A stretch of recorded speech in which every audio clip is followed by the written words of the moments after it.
بسم اللہ الرحمن الرحیم۔ حضور اقدس صلی اللہ علیہ وآلہ وسلم کا ارشاد ہے کہ قیامت کے دن ایک آواز دینے والا آواز دے گا کہ عقل مند لوگ کہاں ہیں؟ لوگ پوچھیں گے عقل مندوں سے کون مراد ہے؟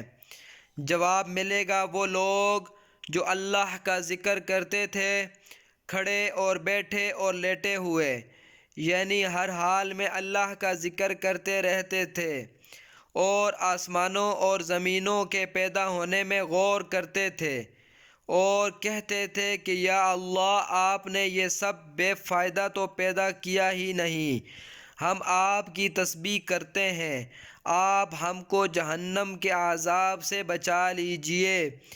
اس کے بعد ان لوگوں کے لیے ایک جھنڈا بنایا جائے گا جس کے پیچھے یہ سب جائیں گے، اور ان سے کہا جائے گا کہ ہمیشہ کے لیے جنت میں داخل ہو جاؤ۔